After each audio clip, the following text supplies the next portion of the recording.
The Broad Street Review podcast is teaming up with the Greater Philadelphia Cultural Alliance's RestART initiative, bringing you conversations about how Philly arts organizations are surviving the COVID-19 crisis and the changes they're taking into the future. I'm your host, Darnell Radford.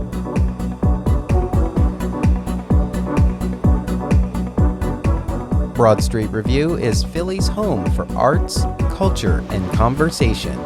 We're a nonprofit online arts and culture journal serving the greater Philadelphia area since 2005. Today on the podcast, our 8-part summer series collaboration with Greater Philadelphia Cultural Alliance's RestART initiative continues with a conversation with Vinci Art Alliance to understand how the organization has fared during the pandemic. Here is my interview with Veronica Nell, Marketing Coordinator of Vinci Art Alliance. Welcome to the podcast. I'm your host, Darnell Radford, and today I am in the virtual studio with Veronica Nell, who is the Marketing Coordinator at Vinci Art Alliance. Veronica, welcome to the podcast. Thank you so much for having me. We're so excited to partner with the Greater Philadelphia Cultural Alliance to do RestART with BSR. And so these conversations are just to learn about your organization. But before we dive into Vinci Art Alliance, tell us a little bit about Veronica. Yeah, so I work as the marketing coordinator at Vinci Art Alliance, and I actually don't have really a background in marketing. I think it's common with art nonprofits that basically people fall into these jobs and they're these really weird and cool and fun communities, and you end up just falling in love with the organization and finding your place within it. And that really is what happened with me. I actually originally went to school for environmental science, and then I took classes at Moore College of Art and Design for a graphic design certificate. And upon taking those classes, I realized I definitely wanted to work in more art spaces, and around creative people just tended to be where I enjoyed working most. And so that's how I found myself at Vinci, and it's been just such a wonderful work environment and experience so far. That's amazing. I could totally relate to that. I started out in arts and culture as what they called an accidental techie. It was just somebody who was tech savvy, who knew enough so that they didn't have to call somebody else, and it sort of worked out. And then I wrote these interesting lines where, I was always tech and I was always arts and culture. So I'm constantly finding ways for technology to support the efforts of arts and culture and vice versa. So that's great. It's super cool finding kind of almost being able to create your own position in a weird way, where these are my strengths, these are my weaknesses. How can I, either work towards building up my weaknesses or really just investing most of my time in my strengths? And I think that a lot of nonprofit work, while it can be hard and really, you do have to work pretty hard, and there is a hustle to it. There's this sense of self and being able to work on your own professional career in a way that maybe very established places wouldn't allow for. Yeah, absolutely. We call it extending your reach. Yes. So tell us about Vinci Art Alliance. Yeah, so Vinci was founded in 1931, and it was founded by a group of Italian immigrants who were, at the time, shunned from artistic spaces. And they created Vinci so that they could have a community of artists that were able to show their work without having to fight any battles, really, and just created this own little sanctuary for themselves. And over time, that really grew and developed. And now we take those values and apply it to apply it to Philadelphia community today, and try to keep our doors open to any type of artist. And yeah, really just uplift voices that aren't commonly heard in art spaces. That's great. And tell us where you're located. So we're located in South Philly, in Bella Vista. It's on 7th and Catherine. And yeah, we call ourselves a community art space. And then we also have two gallery spaces. So we do about 2 exhibitions each month, and then a ton of free programming for the arts community in Philly. And always doing like weird events and fun partnerships with other organizations. And it's just a really cool, weird little art space nestled in Bella Vista. Yeah, and there's a beautiful mural on your building. Is that correct? There is, yeah. So actually, one of our artist members designed it, Sammy Kovnat, and she's wonderful and really has become kind of an iconic part of Da Vinci's identity.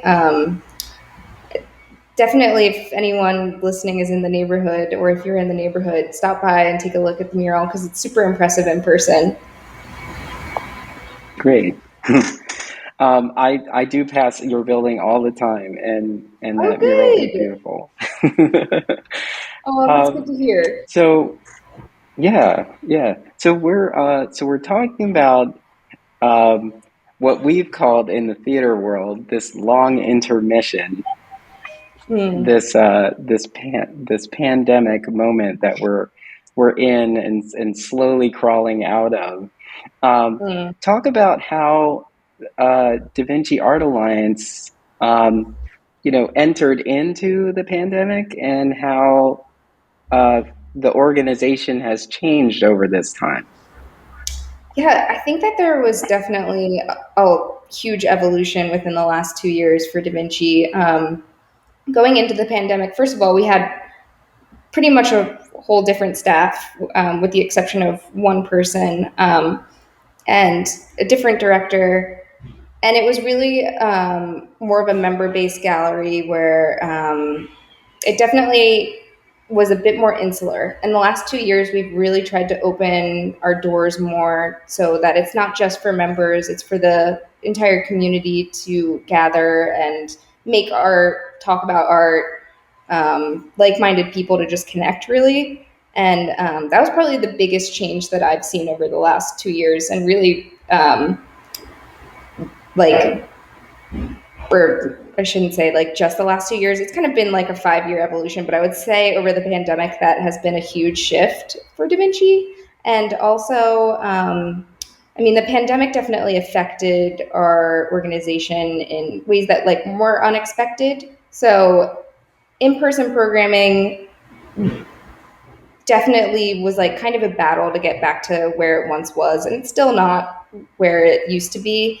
But we found that like online programming has been this great resource for people, and a wonderful way to share information, share resources, share Da Vinci's vision, really, and connect with other organizations and other people that we wouldn't normally have connected with just based on timing, distance, really a whole bunch of factors that break the virtual world can break down. So that's been Yeah, like a yeah, really fun, and I think like probably most other organizations have also seen this, but it's been really interesting to watch that evolution occur, because I think it's one of the really positive things that came out of the pandemic was just the fact that it might not be the same as connecting in person, but virtual events can be really valuable. And that's definitely something that we've been investing more time in and more energy in, is making our virtual events better and more accessible. And yeah, I think it's been really good in that aspect. And again, like in person events are wonderful, and we still host a bunch of them. But yeah, I think it's slowly going back to more people coming in person, but the virtual ones have just been kind of a fun evolution to spin Hmm. it positively. Yes, yes, definitely. Um, can you see do you see any difference in who you're reaching? Are you still reaching artists here in the area, or how far out are you reaching now because of your programming being virtual? I think when I first came in, it was really that the membership was based in our literal neighborhood. And within the past 2 years, I think we've spread out all over Philadelphia and even a couple people in New York and, Pennsylvania, and all over Pennsylvania and in New Jersey. Um, and of course, there were those kind of outliers before the pandemic as well. But that shift, I can definitely feel that shift in terms of the city. Whereas before the pandemic, it felt like everyone was coming from within a few blocks of Da Vinci. And now it's people all over the city. And I would say that the age and demographic has really evolved as well in a positive way.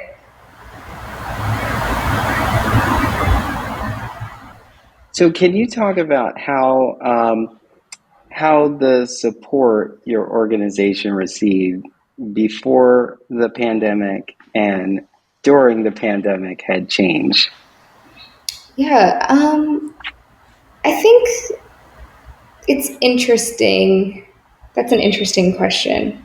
So I think before we invested a lot of our time and energy in getting more members, and with that, and because we actually have recently switched into a sliding scale membership, so it's really pay as you wish based on like a small quiz that we have that can indicate your privilege and can tell you how much we recommend you give to become a member. Whereas before it was just like a flat rate, and that was where the majority of our money came from. That and individual contributions. So it was definitely a nonprofit that would ask for donations, and we definitely still do that, and are trying to reinvest our time into doing that more. But a lot of our money now comes. We have a wonderful new director, who Sam Connors, who's just like so talented at grant writing and has been great at that, and we expect to get more money through grants, and we're trying to invest more in like local organizations through sponsorships. And yeah, we definitely this summer are going to do a full like individual contribution fundraising campaign to try to get the community out, and those who have the means and benefit from our free programming and are willing will donate. And yeah, so it's kind of moving from the flat rate of our like core funding coming from membership and moving into more of a sliding scale basis of who can give and who loves Da Vinci and wants to support us financially, and who maybe those people who can't support financially but want to support verbally or by coming to events and all that kind of stuff, and really allowing for our community to find their niche in the best ways that they can support us and help us keep growing and keep doing these weird cool events and growing our community. Oh, it's not a problem. No problem at all. um, so now that we are sitting here as summer is approaching in 2022, what is the organization? What is Da Vinci Art Alliance thinking about in terms of moving forward? Yeah, so in April, we just concluded our inaugural Everyday Futures Fest, which was an art and science festival, really relating to sustainability in all its forms. So, in cultural sustainability, environmental sustainability, financial sustainability, we hosted events all over the city to kind of reach the goal of creating a more sustainable city and a more sustainable community. And really finding ways to connect with different organizations and how we can share resources and uplift one another and make sure that these organizations that are doing good for Philadelphia um, are sustained and really just uplift each other. And coming off of that, we have a lot of exciting things coming up. So we're doing a fundraising event in July called DVAA Under the Stars, which will have we'll be unveiling our mini documentary series that our gallery assistant Liv Pancheri was working on the last like 6 months or so, and we're really excited to unveil that. And plus, we host about 6 monthly programs each month that are we do a bunch of different things. So we do critical theory, which kind of dives deep into a art texts, and then we do creative conversations, which allows for the community members to come and learn more about what it means to have a professional art career and ways that we can help each other build our professional art careers. And then we do in review, which is a critique of our current exhibits that we have up. So we do that every month. Just a whole bunch of different things we have going on. So we definitely want to invest more time in those because we feel like that's kind of the core at what Da Vinci is we want to build community through art, and really that just means connecting with other artists and sharing resources and building each other up. And yeah, what else are we looking forward to? New exhibits each month. Just a lot of all the good stuff that we kind of took from the festival and continuing that work throughout the year and finding ways in which we can do that. Do you feel adequately supported as an organization at this point? And not just financially, but just in terms of is the community returning? Are in your from your perspective, you feel like people are still thinking about Da Vinci Art Alliance and the efforts of enriching the community as you do? I think that it ebbs and flows. And I think that we're definitely on an upswing of people kind of understanding the importance and impact of organizations like Da Vinci. And I think a lot of that does have to do with coming off of the festival. And I think a lot of that support is coming from other nonprofit organizations in the city.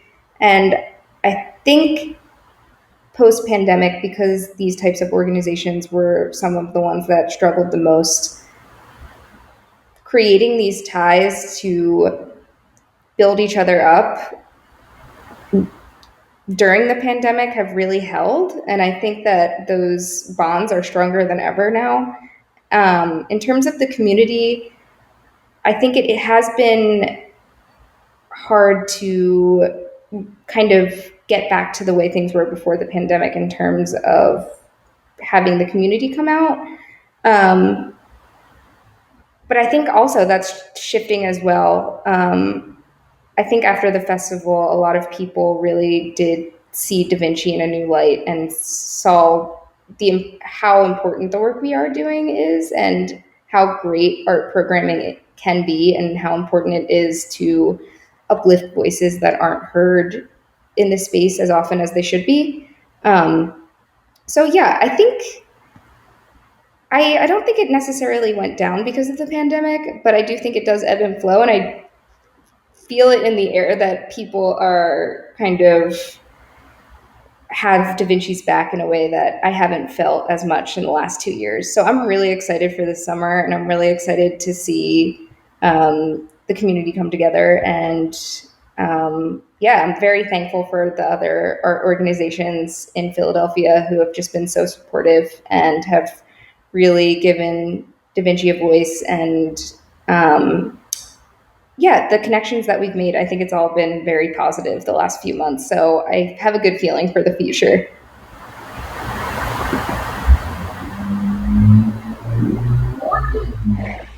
Can you think of can you think of any can you think of any moments or tough choices that the organization had to make during this time? I know you talked about turnover already, but you know, organizations had to make a lot of adjustments like, oh, I guess we're not going to do that program anymore, or maybe we should put that on hold. Can you think of things that were kind of tough for you to do, but were necessary to keep the organization flourishing in this time? I think the biggest thing that comes to mind is really investing in more virtual programming. It was so necessary in the beginning of the pandemic to be inclusive so that people feel safe and comfortable for our programs. And really, the only way to do that was to create an online platform that allowed for us to host events that aren't necessarily in person. And we found that because people were still pretty uncomfortable coming in person, we needed to find a way to do both because there was this huge part of the community who was really itching to get out and itching to come into the gallery and make connections with people in person. So what we did was really invest our time in creating hybrid events. So events that were hosted both online over Zoom, live streamed on YouTube, and in person at the gallery. And that did come with a lot of challenges. Like we had to figure out microphones and cameras and how to connect all of these devices so that they are live streamed properly on YouTube and Zoom and everything, which is definitely not something that we had done before. But I think we did take it in stride and we found a really good rhythm with it. And people seem to be responding really positively because in the start it was super shaky and it was hard to understand people. And, we would cut out a lot with the video, but it's definitely a challenge that we work together as a team to overcome. And I think that the hybrid events have been going wonderfully. And it's something that we're definitely going to take into the future. That was going to be my next question because there were a lot of people who were like, oh, I want to get back to what we used to do, the way we used to Yeah, do it, But there have been some interesting adjustments and learning curves that now that we're on the other side of them, we're possibly seeing greater opportunities. Even if we do return to those, traditional processes, we now have this extra element of things that we totally. can do. So it's good to hear that because I totally understand on both sides how, oh, I can't wait to get back to, in person was our bread and butter, but as we move towards the future, technology is going to be such a huge part, so we're Exactly. so, and now that we've been pushed into the future, like kicking and screaming, I like to say, um, It's you true. know, we'll see some great things out of it once you lay the foundation. I feel like I've always said this about technology, it's getting started that is the hardest part. Like once you lay that foundation, you create your workflow, then it's all smooth sailing from there with a few hiccups, but manageable because you're not starting from scratch every Totally. time you go through everything. And so I've seen a lot of creativity that I really hope artists continue to carry into the future with their organizations as well. Yeah. I think it's almost necessary because it's as much as we want to go back to just all in person, all here at the gallery one on one with our community face to face. I just don't think it's realistic anymore because so many people benefited from the online programming. And I think even we did as well. It really created a platform for people who are not able to come in person. And I think it's just been, yeah, one of those things that we're going to take from the pandemic and keep going with. I don't know. It's just, it's worked out to our favor for sure. And I Yeah, think for a lot of people feel that way too. yeah. So it is our hope that tons of leaders in the industry are listening to these conversations. Is there anything particular that you need to hear from the leaders of this industry? Votes of confidence, like guidance. What do you need to hear from the industry leaders that would give your organization the confidence to move forward?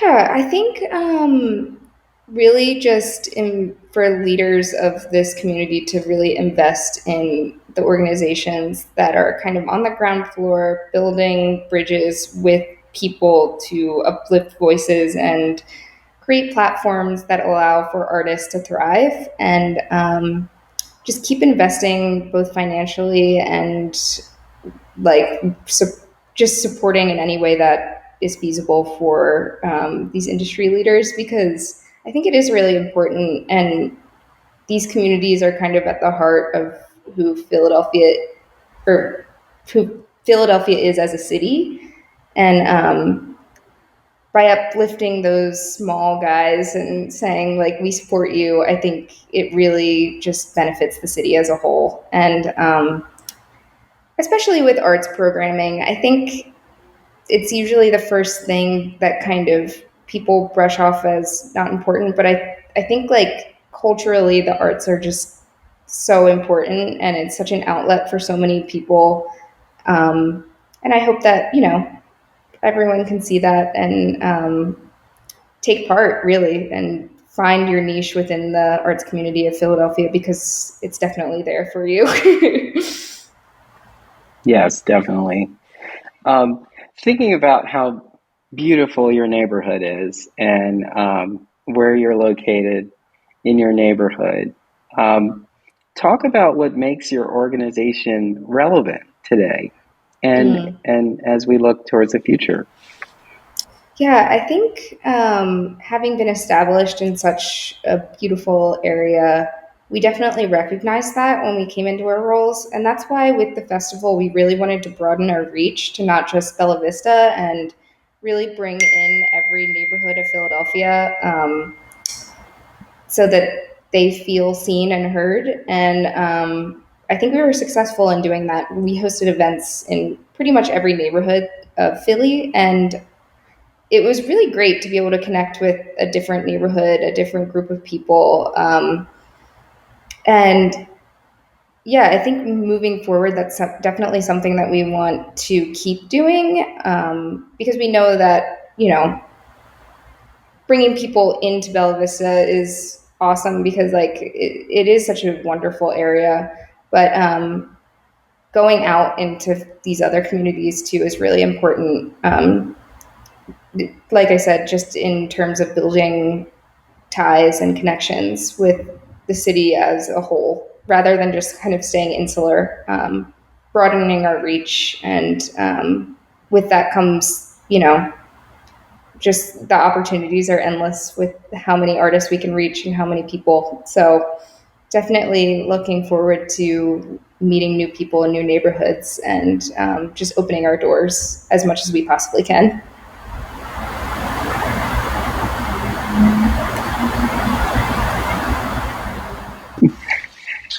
Can you give can you give an example of your organization's resilience? Something that you would put on the wall or uh, as a reminder that what you do at Da Vinci Art Alliance is so valuable and so meaningful to the people that you reach. Yeah, give us an example of that Yeah, resilience. I would say that probably my favorite example of Da Vinci being resilient was, we have, so Da Vinci is in a little row home, a 3-story row home, not little, I guess it's pretty big, a 3-story row home in South Philly. And the top floor, we have a building committee, and they completely renovated the top floor and created 2 studio spaces for us. And there, it just is, it kind of just represents how cool this community is, that they care enough to help us create a space that we can either do weird events in. So in the front studio room, we host like a whole bunch of events. We kind of think of it almost as like our creative space that we're allowed to do anything in. And it's just this really cool area of the gallery that stays empty, but allows for us to essentially like, yeah, just create in. And then the other studio space, we opened up a residency. So each month we opened applications for artists that are underrepresented, underserved, not typically represented in art spaces to apply, and they were given 24-hour access to a studio for a full month. And along with that came with a 2-year membership, ongoing support from all of Da Vinci staff, and artistic professional development programs that we would provide for these people. And it's been just so rewarding because we get to meet these really cool, awesome people who stay and work in the studio space for a month, and we just get to make these really awesome connections with people that we wouldn't necessarily have come across in our day-to-day lives. Like the one month we had an artist named Kathleen Besolet. I think I'm saying her last name right, but she was a mother of 3 and really benefited from coming to the studio space and just having full days carved out to paint. And it was like just so inspiring watching her work and learning from her. And just, she's a wonderful painter, and kind of just building this connection with someone who I probably wouldn't really have talked to in my day-to-day life if we didn't have this program. And it's just been really a rewarding process watching these people like thrive and grow artistically through the studio residency. And yeah, I'm really excited to continue that program for years to come, and just like help people who don't have studio space, give them an opportunity to work on art in a way that is separate from their day-to-day lives. So yeah, I think that that's probably my favorite like program Mhm. that we've launched within the last couple of years, and a good example of like how resilient we are, where we took our community, came together, and we renovated the space and gave back to the community in a way. Mhm. Great. Talk about how the RestART initiative has been a resource for Da Vinci Art Alliance. Yeah, it's been so wonderful. Like I said in the beginning, I don't have a background, professional or like educational background in marketing. So a lot of my position has come from just trial and error, and having the RestArt people there for me and to give advice, to help guide me, has been invaluable, and really has changed the way I view marketing, and has helped me grow Da Vinci, and helped us kind of reach people that we wouldn't normally have reached, because they're just have helped me learn what it really means to market a program, to market the gallery. Yeah, their support has been wonderful. And like, not only the financial support they've given, which has truly been like so helpful, especially during the pandemic, but the advice that they have given as well, and just the support in general, has been really, really awesome. And I'm so thankful for them.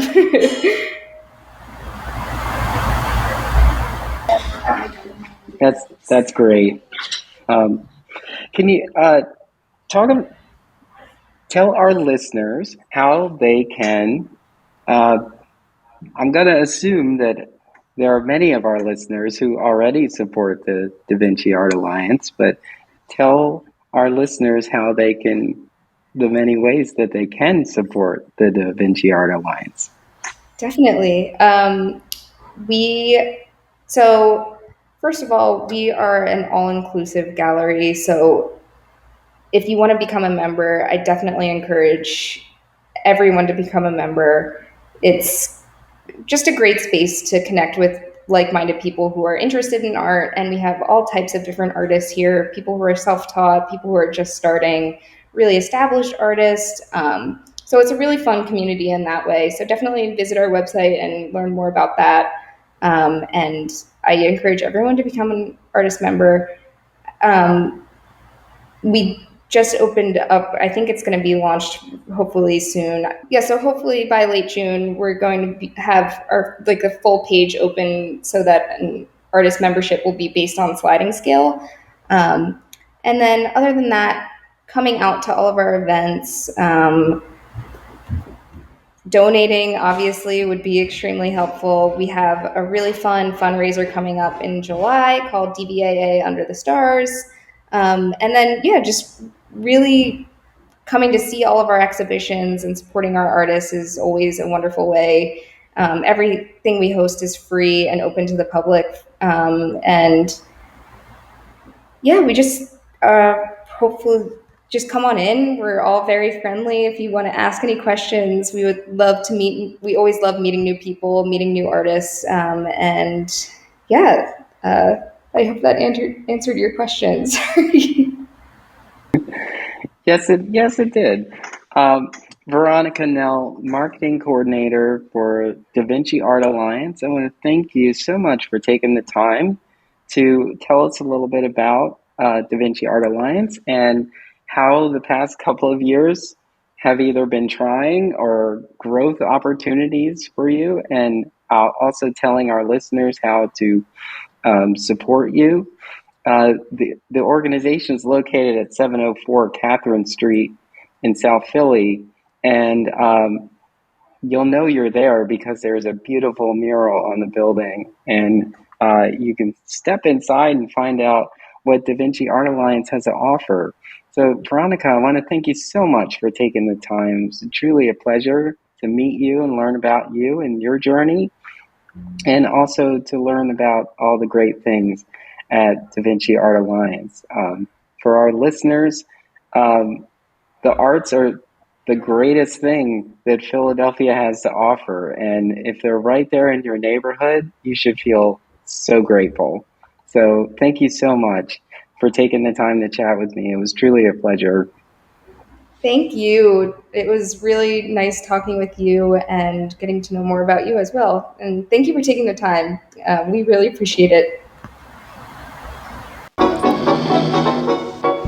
Thanks for listening to Restart with BSR, presented by the Greater Philadelphia Cultural Alliance and the Broad Street Review podcast. Want to get involved with Broad Street Review? Head on over to our website at www.broadstreetreview.com to read, subscribe to our weekly newsletters, learn about writing for BSR, or become a supporter. Our readers' donations keep us running. Join the BSR conversation on Facebook, Twitter, and Instagram at BroadST Review. Thanks for being part of our community.